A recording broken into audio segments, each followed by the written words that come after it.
En este video vamos a hablar acerca de la fosforilación oxidativa.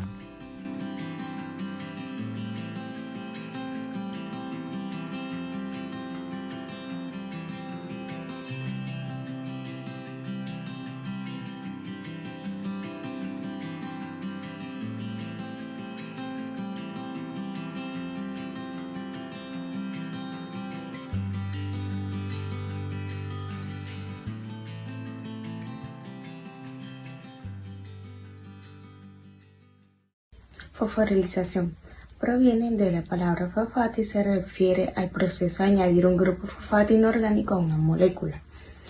Este proceso es crucial porque al añadir un grupo fosfato, la molécula resultante generalmente gana energía. En el contexto de la biología, la fosforilación es comúnmente usada para activar o inactivar proteínas y moléculas. Un ejemplo clave de la producción de ATP sería la producción de ATP, que es el adenosintrifosfato, donde un grupo fosfato se añade al adenosintrifosfato, así almacenando energía en el enlace químico. Ahora, oxidativa. Esto lo que hace relación es el término de oxidación, que en química y biología se refiere a la pérdida de electrones de una molécula. En el contexto de la fosforilación oxidativa, este término hace referencia a un conjunto de reacciones donde los electrones son transferidos de moléculas ricas en energía como el NADH y el FADH2, proteínas llamadas cadena de transporte de electrones. ¿Qué es la fosforilación oxidativa? La fosforilación oxidativa es el proceso metabólico en el cual se produce ATP, que es el adenosintrifosfato, la principal moneda energética de la célula, mediante la transferencia de electrones a través de una cadena de proteínas en la membrana mitocondrial interna. Estos electrones se transfieren desde la molécula, como es el NADH y el FADH2, hasta el oxígeno molecular, así generando como producto final agua. Importancia en el metabolismo celular. La fosforilación oxidativa es fundamental ya que proporciona la mayor parte del ATP utilizado por la célula para así llevar a cabo las funciones esenciales, como lo son la contracción muscular, el transporte activo de las moléculas a través de las membranas, la síntesis de las macromoléculas como son las proteínas, los ácidos nucleicos, etc. También tenemos la señalización celular, donde ocurre en la célula. La fosforilación oxidativa tiene lugar en las mitocondrias, específicamente en la membrana mitocondrial interna. Allí es donde se encuentra la cadena de transporte de electrones y el ATP sintaxa. En la matriz mitocondrial es el espacio donde se genera el NADH y el FADH2 durante el ciclo de Krebs. ¿Qué relación hay con la producción de ATP? Bueno, la cadena de transporte de electrones NADH y FADH2 generados durante la glucólisis, el ciclo de Krebs y la beta-oxidación de ácidos grasos donan sus electrones a la cadena de transporte de electrones. Estos electrones pasan a través de una serie de complejos proteicos, el 1, el 2, el 3 y el 4, así liberando energía en cada paso. Generación de un gradiente de protones. La energía liberada se utiliza para bombear protones de hidrogeniones desde la matriz hacia el espacio de la intermembrana, creando un gradiente electroquímico. Síntesis de ATP. Los protones regresan a la matriz a través de la ATP sintaxa, que es la enzima que utiliza la energía del flujo de los protones para así fosforilizar el ADP a ATP. Balance energético. La fosforilación oxidativa es altamente eficiente. Ya conociendo la definición acerca de cadena de transferencia de electrones y de fosforilación oxidativa, porque mi compañera se los explicó anteriormente, vamos a hablar ahora de cómo ocurre todos estos procesos, cómo ocurre la transferencia de electrones, que es el primer paso para llegar a la fosforilación oxidativa. Entonces, nos vamos a encontrar, vamos a irnos aquí a la imagen que está presente, vamos a ver que estos complejos se encuentran ¿dónde? En las crestas mitocondriales. ¿Dónde se encuentran? En las crestas mitocondriales. Tenemos el citoplasma, el espacio intermembranal y las crestas mitocondriales, que es donde están estos 4 complejos proteicos y la ATP sintasa. Antes de iniciar todos estos procesos, vamos a hablar acerca de dos moléculas que son altamente energéticas y importantes para que esto ocurra, conocidas como NADH y FADH. Estas son las dos moléculas principales que van a trabajar en esta cadena de transferencia de electrones. Entonces, yo les voy a explicar el complejo 1 y el complejo 2. Vamos a empezar con el complejo 1, que es el paso inicial. Entonces, este complejo 1 va a trabajar con la molécula NADH, conocida como nicotiramida, adenina, dinucleótido y hidrógeno. Esta molécula va a llegar a este complejo 1, al complejo 1 también llamado NAD deshidrogenasa. Va a llegar y va a colocar los dos electrones de sus hidrógenos. ¿Cómo va? ¿Qué va a hacer? Va a colocar los dos electrones de sus hidrógenos a este complejo 1. Este complejo 1 lo va a recibir por medio de la flavoproteína que tiene. ¿Sí me va a entender? Flavoproteína que tiene, como podemos ver. Y esta NADH principal se va a oxidar porque ya no va a tener los dos hidrógenos que tenía y tampoco va a tener electrones. Entonces se va a oxidar y se va a convertir en NAD. Se va a convertir. Luego, cuando estos dos electrones se encuentran en el primer complejo, se va a crear energía y este complejo 1 va a permitir el paso de 4 hidrogeniones, 4 hidrógenos positivos. ¿A dónde va a permitir el paso? Al espacio intermembranal. Van a pasar 4. Luego, estos dos electrones van a pasar a un pequeño complejo que tiene este primer complejo, ¿sí? Que también está formado por hierro y azufre. Cuando estos pasan a este complejo de hierro y azufre, ellos son pasados al segundo complejo por medio de la enzima, de la coenzima Q. También este segundo complejo es conocido como succinato deshidrogenasa. En este segundo complejo no va a haber ningún transporte de hidrogeniones al espacio intermembranal. Solo este segundo complejo va a recibir los electrones del primer complejo para transferirlos luego al tercer complejo. Aquí no va a pasar nada, solo va a haber transferencia.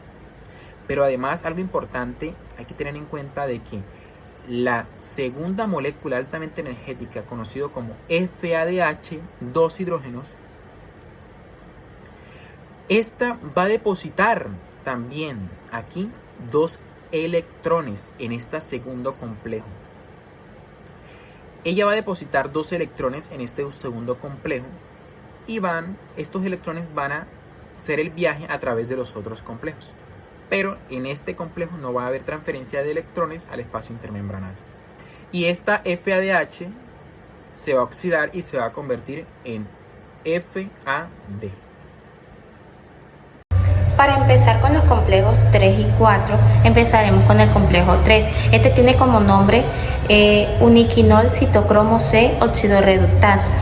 Este complejo lleva a cabo la oxidación de uniquinol y el uniquinol es una forma rica de electrones de la coenzima Q. Dos electrones que vienen de del complejo 2 ingresarán al complejo 3 y estos van a ya cuando estos ingresan al complejo 3 van a pasar por un proceso en el cual van a encontrarse con la coenzima Q y también de ahí van a pasar esos electrones al citocromo B y de ahí el citocromo C. Después cuando tengan, se activan y se formarán cuatro hidrogeniones y esos 4 hidrogeniones van a salir al espacio intermembranal. Ya finalizando el complejo 3, seguimos con el complejo 4. Ya en el complejo 4, estos hidrogeniones que vienen del complejo 3 van a ingresar a este complejo. De ahí se van a encontrar con el oxígeno molecular y se van a unir para formar dos moléculas de agua. Después de que se crean las dos moléculas de agua, el complejo 4 va a bombear dos hidrogeniones. Entonces, de la ATP sintasa. La ATP sintasa es una molécula esencial que convierte el gradiente de protones en ATP. Esta molécula es una molécula compleja y fascinante que se encarga de convertir todos estos protones en energía de ATP, que es el campo de energía esencial para todas las células, el motor universal de las células. Pero ¿cómo se logra todos estos procedimientos? Esto se da gracias al gradiente de los protones. Cuando el NADH y el FADH segregan electrones, estos se encargan de generar un ambiente eléctrico en la cadena eléctrica, haciendo y formando bombas positivamente cargadas que viajan desde la matriz hacia el espacio intermembranal. Sabiendo todo esto, estas se encargan de generar un ambiente cargado positivamente. Cuando se carga este ambiente, se genera un ambiente electroquímico que favorece toda esta formación de ATP. Y sabiendo todo esto, ocurre el mecanismo de la ATP sintasa. En este mecanismo, pues se forma toda esta magia y toda esta formación de ATP. Es entonces donde entran las partes y los componentes fundamentales, que cuenta con un componente del F1 y el F0. El F0 es el que se encuentra ubicado en la cadena eléctrica. En esta cadena eléctrica de la mitocondria, allí se encuentra ubicado el F0, que funciona como transporte de protones para la formación de energía. Luego, en el F1 se encuentra ubicado en el espacio de la matriz, en donde se forma todo este procedimiento. Pero ¿cómo se da este procedimiento? Este procedimiento se da primeramente con el flujo de protones, en donde viajan los protones desde el espacio intermembranal, pasando por el F0 hasta el F1. Y luego de que pasan hasta el F1, se encargan de hacer lo que se llama la rotación. Esta rotación se da para generar todo este proceso de energía. Una vez se realiza la rotación, se forma lo que es la síntesis de ATP. En esta síntesis de ATP se une un ADP con un fosfato inorgánico para así producir ATP. Ok, pero ya sabiendo todo este procedimiento, ¿cuántos ATPs terminan al final? Un momento. Podemos comparar este funcionamiento con una turbina. Imaginemos que el agua son los hidrogeniones o los protones y que la turbina viene siendo la ATP sintasa, que es la que se encarga de hacer todo este procedimiento. Al final, el trabajo o toda esta energía es el resultado de todo este procedimiento que viene siendo el ATP. No se puede decir como tal una cantidad exacta de ATPs porque depende mucho del tipo de célula, de la cantidad de la cantidad metabólica, del pH, de la temperatura o de la disponibilidad del sustrato. Entonces varía mucho, pero al final terminan resultando un ATP de cuatro moléculas formadas con la ayuda del NADH, el FADH, los complejos, los protones, el gradiente de los protones. Y bueno, sabiendo todo esto, la fosforilación oxidativa ayuda o favorece en un 90% a la producción de ATP, y la ATP sintasa es una de las favorecedoras de estos procedimientos. Este procedimiento nos damos cuenta que la fosforilación oxidativa es el resultado final. Pero, ¿cómo se da todo esto? Tenemos aquí un pequeño diagrama en donde podemos explicar cómo se da este proceso. En la glucólisis resultan 2 ATPs con 2 NADH. En la oxidación del piruvato se resultan 2 NADH, mientras que en el ácido cítrico o ciclo de Krebs se producen 2 ATPs con 6 NADH, y también la intervención y formación de 2 FADH2.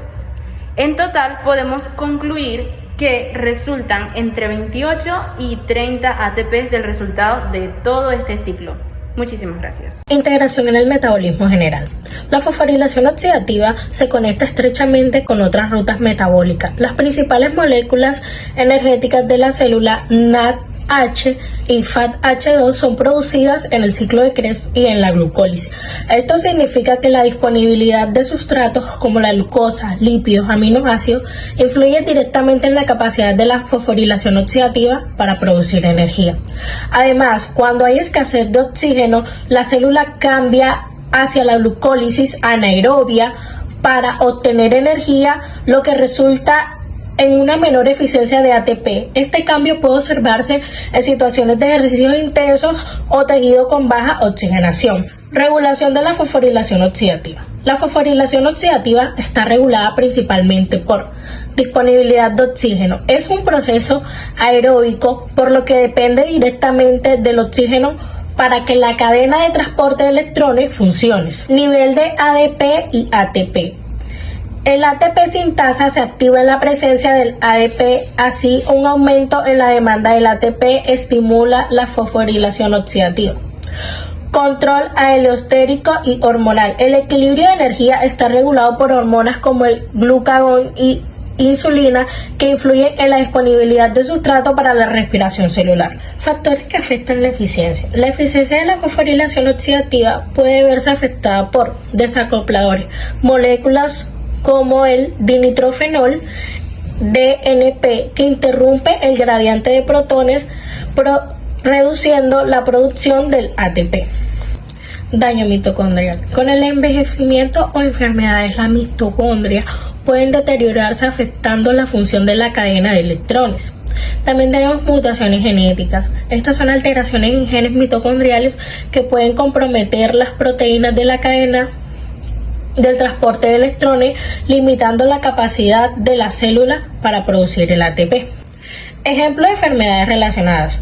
Las enfermedades mitocondriales son un trastorno genético que afectan la función de las mitocondrias y por ende la producción de energía. Un ejemplo de esto incluye la neuropatía óptica de Leber y la producción miopatía mitocondrial, enfermedades de Parkinson.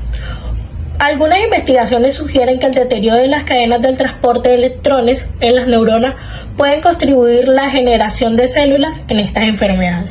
En conclusión, la fosforilación oxidativa es un proceso clave en el metabolismo celular, responsable de producir la mayor parte del ATP necesario.